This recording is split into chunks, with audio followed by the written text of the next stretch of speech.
What's up, YouTube? It's your boy JP's on the keys, and it's too easy. We're back with another video today.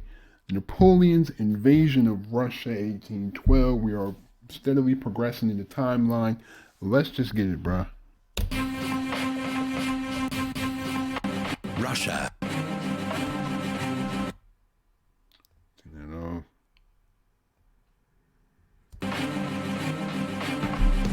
Russia, 1812.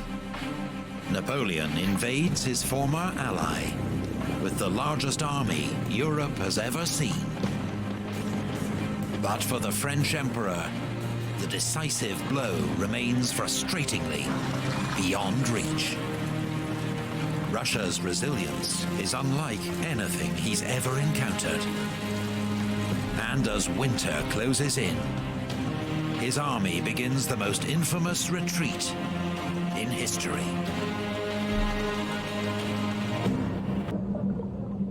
Oh, it's two parts? Okay, okay.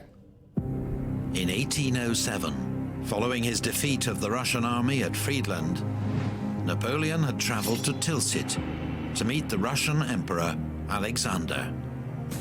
During their celebrated encounter, the two emperors formed a friendship and made an alliance.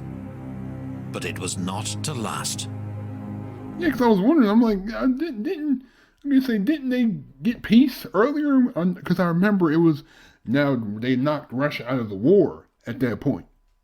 And then Russia came back, was like, nah, forget the friendship we had, forget the truce, forget all the alliances, we got beef again, you know? Because I remember that. Over the next 5 years, relations between France and Russia cooled dramatically.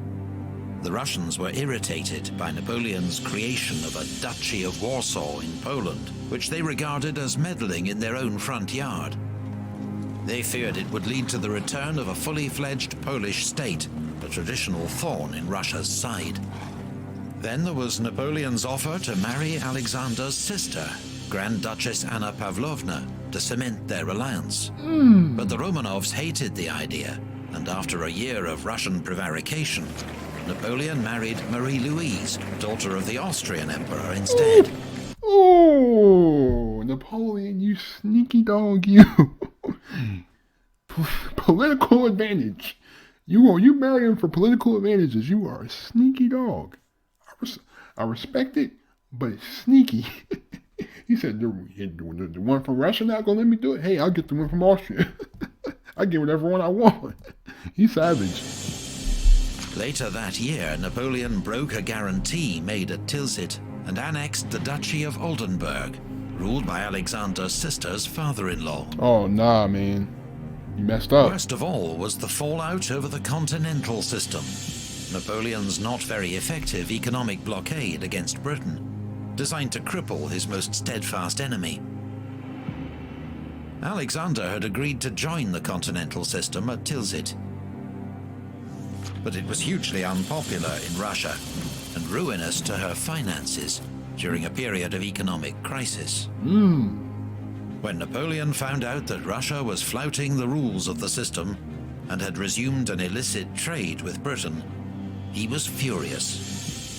With both emperors accusing the other of bad faith, their two countries began preparing for war.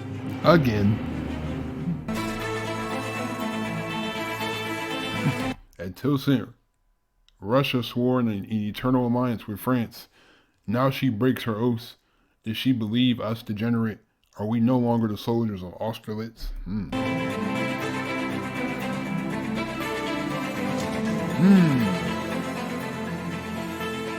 Napoleon knew an invasion of Russia was a massive undertaking, especially as he still had an unfinished war in Spain that was tying down more than 200,000 troops. Nevertheless, in 1811, he began to assemble the largest army Europe had ever seen, around 600,000 men, though less than half of them were French. The rest came from allied states across Europe. There was a Polish corps from the Duchy of Warsaw, led by Prince Poniatowski, a corps from each of the German kingdoms of Saxony, Westphalia, and Bavaria, from the Kingdom of Italy, as well as Swiss, Dutch, Croat, Spanish and Portuguese units scattered throughout the army.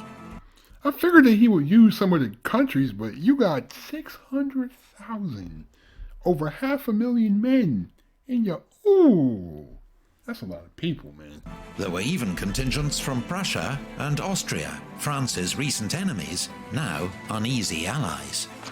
Some of these allied troops, such as the Poles and Germans, were as reliable as their French counterparts. Others were very inexperienced, or, like the Prussians and Austrians, reluctant to be there at all.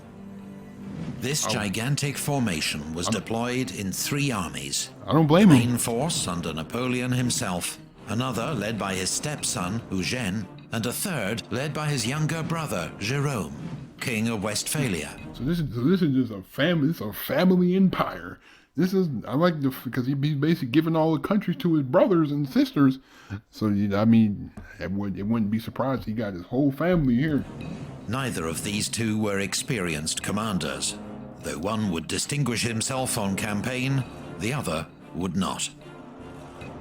On their left flank, Marshal MacDonald led 10th Corps with a large Prussian contingent, while the right flank was guarded by General Schwarzenberg's Austrian Corps.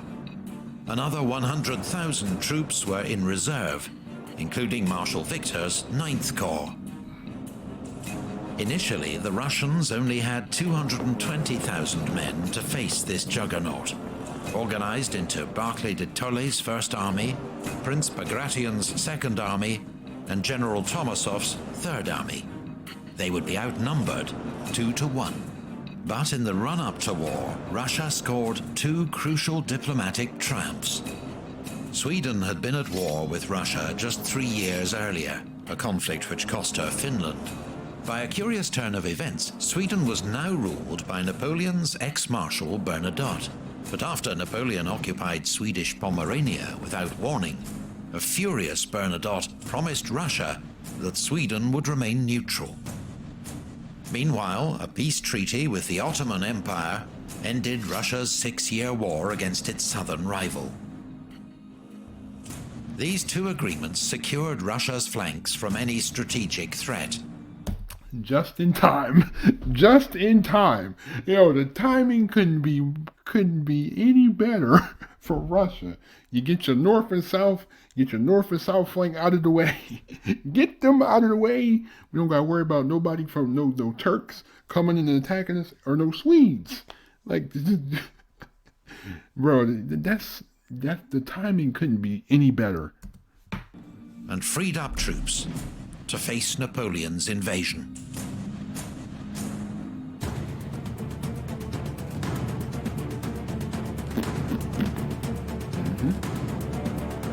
Right, what has begun must be carried through. Once you go, no turning back. On the 24th of June, 1812, French troops began crossing the Niemen River into Russian territory. The army was so large, the crossing took 5 days. Napoleon's plan was to attack north of the impassable Pripet marshes and defeat Barclay's army, while Jerome pinned Bagration in place. French forces would then swing south to trap Bagration. Napoleon expected the campaign to be over in 5 weeks. But the sheer size of the French army convinced the cautious Barclay that retreat was his only option. Prince Bagration, a much more aggressive commander by instinct and often Barclay's fierce critic, was forced to agree. As they withdrew, they burned villages and crops, part of a scorched earth strategy to deny supplies to the enemy. In 4 days, Napoleon had reached Vilnius, but Barclay was gone. To the south, Jerome failed to pin down Bagration. So when Davout's First Corps swung southeast to trap him, he'd already withdrawn to safety. Napoleon's younger brother was out of his depth. Stung by the Emperor's criticism, humiliated when his troops were put under Marshal Davout's command, he resigned his post and returned to Westphalia. The campaign was already beginning to expose serious flaws in Napoleon's plan. Knowing his troops would struggle to live off the land in this impoverished region, he'd organized huge supply depots and transport units to feed the army. Smart. But wagons rolled slowly along Russia's bad roads, which were turned to rivers of mud by summer thunderstorms. The army had to make frequent stops to allow its supplies to catch up. Bad news for Napoleon's plan to catch the Russians, but a much-needed relief for the many thousands of young conscripts in his army, not used to hard marches day after day. Many were soon dropping out with exhaustion. Others deserted. There were also huge problems of command and control over a vast multinational army that was 3 times bigger than any Napoleon had commanded before. La Grande Armée, once famed for its speed of maneuver. But you got to think though, like it's several different nations, it's several different dialects. Like how is Napoleon bilingual in multiple languages? Because like how could he talk to the Austrian general and be like, oh, direct your people over here, the Swedish general, however many different countries he had under his wing, or did he have like translators in each? You know what I mean? That's just something you have to think about. Like, how was he able to communicate? I guess everybody understood like war commands, but like maybe talking in like a native language. That's just something I was thinking about. Had become a lumbering beast. After a pause to rest and regroup at Vilnius, Napoleon resumed his advance. Barclay continued his retreat to Vitebsk, where he hoped Bagration's Second Army would be able to join him. But Davout blocked Bagration's path at Sultanovka, forcing him to make for Smolensk instead. At Vitebsk, Napoleon clashed with Barclay's rearguard, but once more the Russians escaped, after setting fire to all the stores they couldn't take with them. Meanwhile, 300 miles away, on Napoleon's southern flank, Russian Third Army attacked and defeated the Saxon 7th Corps. Oh, they was waiting. Forcing Napoleon to divert Schwarzenberg's Austrian Corps to their aid. They was waiting, man. He was waiting to flank from behind. That's what I was wondering, like, where's that other army at? By the end of July, Napoleon had advanced 250 miles into Russia, much further than he'd planned. How far did Germany get? That's almost they getting close to where Germany got during World War I, because I think Germany almost got to Moscow. They were at Moscow, I'm pretty sure, during the invasion. And the long marches in extreme summer heat continued to take a heavy toll on his men. Without fighting a major battle, the army had already suffered 20% casualties from exhaustion and illness, particularly typhus and dysentery. Ooh. The army had entered Russia with 250,000 horses, but they were now dying at a rate of 1,000 every day. Ooh, I know dysentery is a terrible way to die. Ooh, I've heard of the symptoms and just what happens in dysentery. Ooh, that's not good. It's not good. Using 1,000 horses every day. From exhaustion and lack of fodder. It wasn't just cavalry horses that were dying, but the very horses that were supposed to haul the army's transport wagons, making a bad situation worse. Dang, you got the... This crisis in horsepower came just as the French light cavalry, Napoleon's eyes and ears, met their match in Russia's Cossacks. Uh-oh. I don't like this. This don't look good for Napoleon. Don't look good. Cossacks, self-reliant, proud, ruthless, and superb horsemen, didn't play by the same rules as other European cavalry. Every day they shadowed Napoleon's army, swooping in whenever they saw an easy target, but melting away into the forests if they were attacked by a stronger force. So these are like ninjas. These are like ninjas on horses.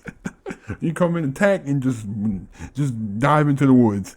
Wow, so these Cossacks were like kind of like stealth warriors, like stealth troopers. Like you come in and you just wait for the right time, and then boom, just pick off a few hundred men, and then come back. Like that's boss, man. That's crazy.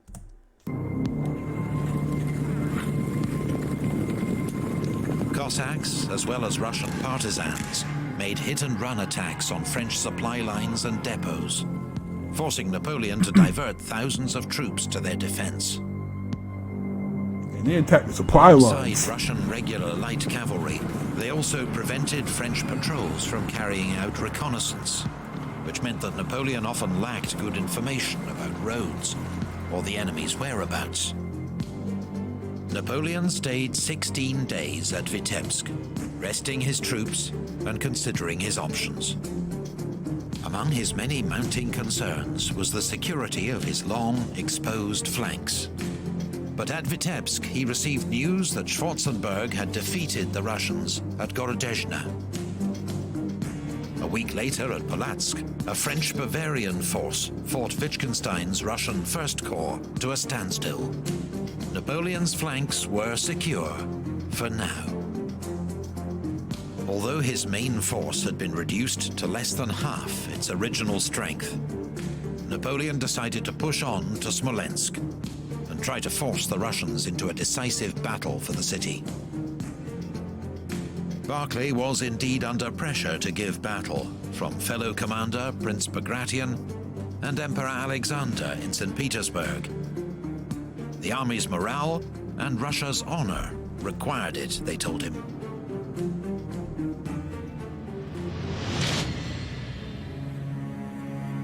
With the First and Second Russian armies finally linking up near Smolensk, Barclay decided to attack Napoleon's army, which he believed was concentrated around Rudnya.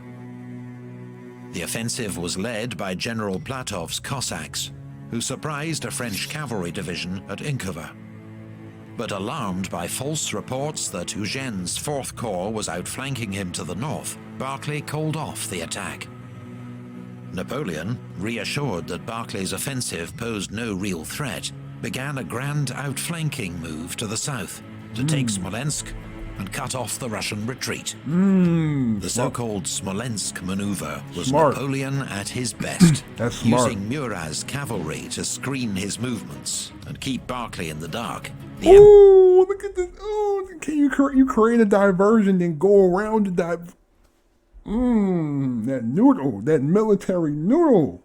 I like that. You create a diversion, and then you use a diversion to carry out your plan. To meet them at Smolensk, and they can't retreat. That's tough. That's tough, man. The Emperor reached the Dnieper on the evening of the 13th of August. His engineers quickly threw up 4 pontoon bridges, and by dawn the next day, his army was across.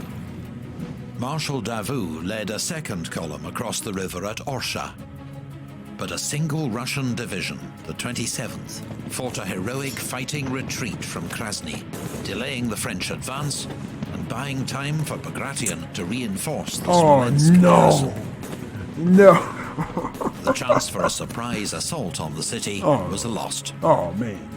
And as the Russian army began to pull back, Napoleon displayed an uncharacteristic lack of urgency, even halting the army for a parade to mark his 43rd birthday. Oh, no, man. When the main attack on Smolensk began 2 days later, Napoleon opted for a frontal assault.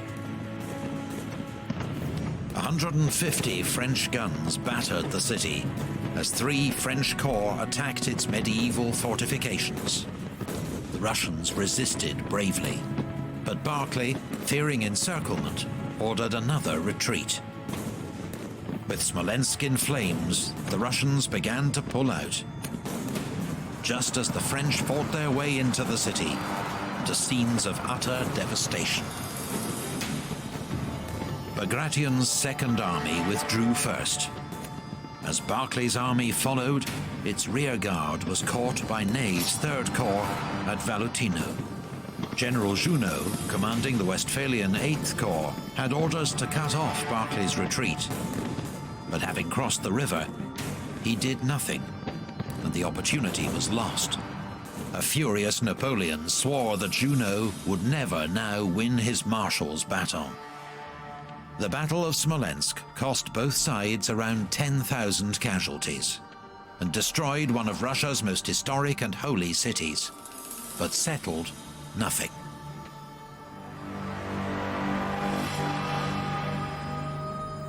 He was confident. He was confident.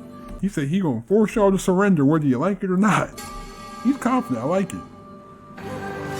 After the missed chance to defeat the Russians at Smolensk, Napoleon paused once more to consider his options.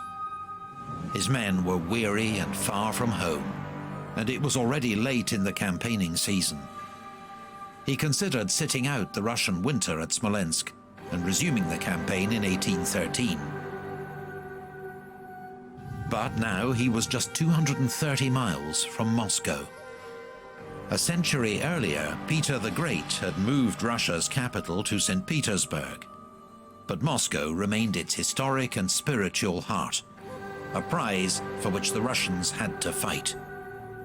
Napoleon, always a gambler, decided to push on. The Russians faced their own dilemma.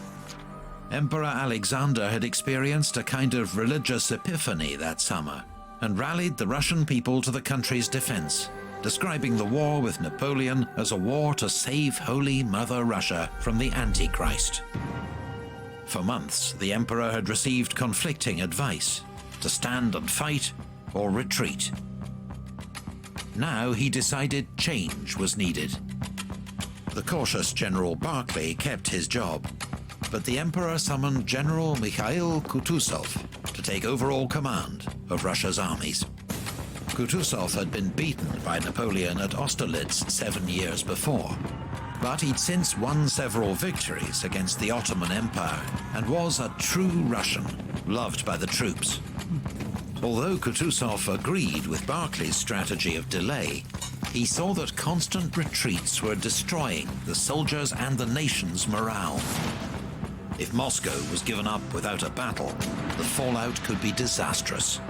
True. And so, 70 miles west of the city, near the village of Borodino, the Russian army prepared to make a stand. Europe was about to witness the bloodiest day's fighting of the Napoleonic Wars.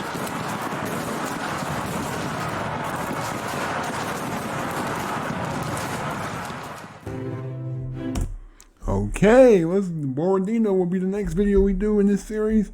But, yo, a lot of military expertise on display. It was tough. I like seeing all the creative diversion, and then just I think some of his fellow like leaders and generals let him down because people were either on his part or he wasn't hasty. He didn't act with enough haste to go ahead and attack, or somebody that in his camp just let him down. Like, that's unfortunate. But anyway, thanks again for watching. Leave a like if you enjoyed. Subscribe if you are new to the channel. Don't forget to share videos wherever you share videos at. Also, turn on my post notifications so that you don't miss an upload. Anyways, thank you again. I'm out. Stay on the grind. Have a great day. Peace.